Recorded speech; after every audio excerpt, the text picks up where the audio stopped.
私はソリッドというインクルーシブファッションブランドの代表を務めている田中美咲と申します。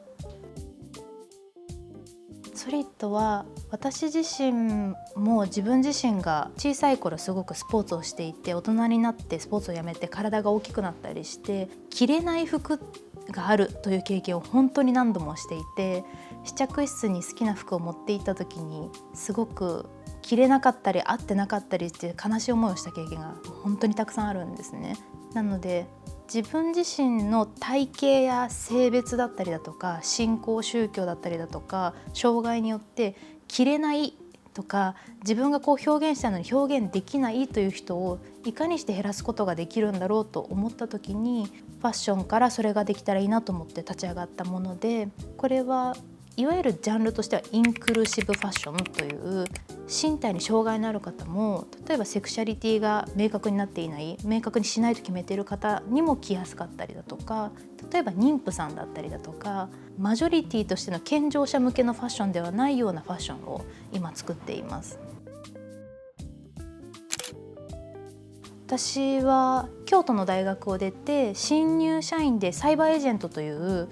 アベマ TV とか皆さんご存知かもしれないんですけど、アプリとかソーシャルゲームを作っている会社でゲームのプロデューサーを実はしていて、でも東日本大震災があって今そのゲームのユーザーを幸せにしたいのか、今まさに助けを求めている人たちを幸せにしたいのか、どっちだろうと思った時に、私は被災地で活動したいと思って会社を辞めて福島県庁の広報課になったんですね。なので自治体職員みたいなことをしていて、もうそれ以降は社会課題にいかにして関わるのかしか考えていなくて、復興とか防災気候変動の活動を8年から10年ぐらいずっと現場でやって、今回はその福祉とか障害とかダイバーシティインクルージョンみたいな分野をファッション衣服という形でいかにして解決しうるのかというテーマでこのブランドが立ち上がっています。ソリッドは基本的にウェブサイトで購入するんですけど、服が部位ごとにサイズ、仕様、丈を全て選べるようにしていて、全部合わせると1商品あたり1600通りぐらいのカスタマイズができるようになってるんですね。例えば右腕のはこの生地でこのぐらいの丈感で中にリブをつける、もしくは擦れても大丈夫な布にするとかを一個一個カスタマイズができて、それも自分の体型だったり障害の度合いとかに合わせて選べるようにしています。身体に障害のある方の多くは、例えば手に麻痺があって指が1本ずつ動かせなかったりするとボタンが閉めれなかったり、あとは肩の可動域が45度しか上がらない、90度しか上がらないとなると、通常のジャケットって腕をこうグワンと回して着れたりすると思うんですけど、回せない場合に歯でグッと引っ張って肘から入れてグッと伸ばして着るとか、着方がそもそも麻痺がある人ない人だったり障害あるないで全然違ったりするんですね。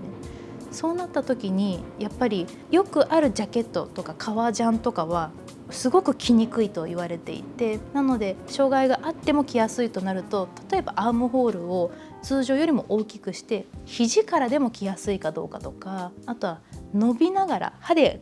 グッと伸ばしながら着ても破れにくいかどうかとか、車椅子の時に車輪がよくここに当たるんですけど、当たっても穴が開きにくいかどうかとか、やっぱり日常生活の行為動作が全然違うので、それに合わせても着やすかったり着続けやすかったりすることをチェックしています。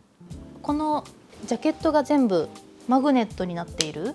のとかも、手に麻痺があるとボタンが閉めれないので、この手首とかでこうやって締めていくんですけど、カチャッと締められるのはすごく嬉しいと言っていて、多くの麻痺がある方はやっぱりジャケットが着れない、もしくは止められないとおっしゃっているので、そうするとジャケットが必須の職場に行けなくなったりするんですね。衣服選択が少ないイコールそれによって生活の選択肢が少なくなっていたりするので、こういうところは一個重要なポイントかなと思っていたり、あとこれカスタマイズ可能なんですけど、ジャケットの中にリブがあるんですね。これが、それこそ手を洗う時に止まるもそうですし、車椅子の時に車椅子回してる時にここの布が車椅子に引っかかっていっちゃったりだとか、どんどん汚れていっちゃうそうで、なので一番太いところで止めた状態で車椅子を回すことができるっていうのはとても重要なポイントだったりします。なので裏地もこの表地よりはすごく強度のあるものにすることで擦れても大丈夫なように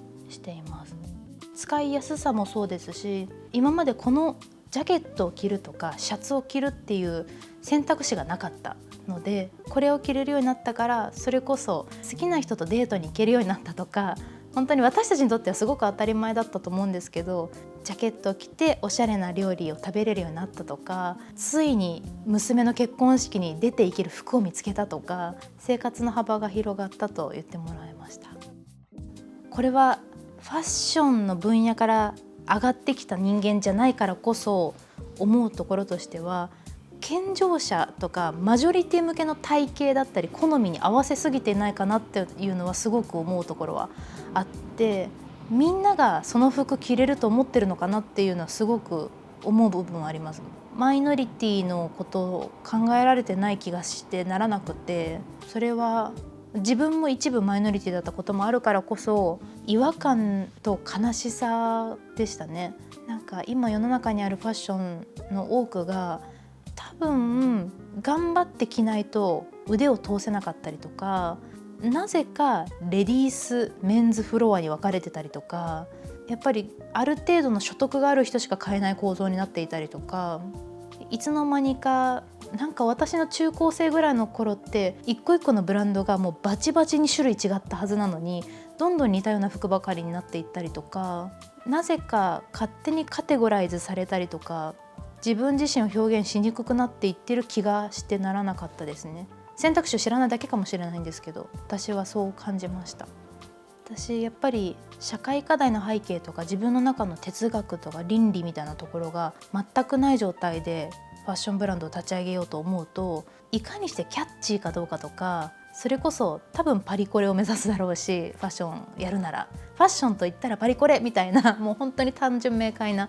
考えしかなかったから、多分そこを狙うための服とは何ぞやを考え始めたと思うんですけど、でも今は世界中のこの格差が広がり続けていることも、人権が侵害されていることも、多くの人が自由と平和を奪われてきた歴史も知ってしまったし、このファッション産業が多くの課題を生んでいることも知っちゃってるので、それなのにそういう服はもう作れないなって思います。もちろん以前よりは多くの人が身体に障害のある方とか、体だけじゃなくて認知だったりだとか視覚聴覚とかいろんな障害がある人が存在することをまず知っているって状態になったのはすごくいいことかなって思うんですけど、でも選択肢の少なさはまだまだ課題だと思っていて、まだまだ改善の余地があるのと、それを助け合える構造にまだまだなっていないのは課題だと思います。多分街を一周見るだけで段差ばかりだし、障害のある方が入れるお店も少ないので、思ってる以上に選択肢の幅が全然違うんですよね。そこのケアはもっともっと必要だと思います。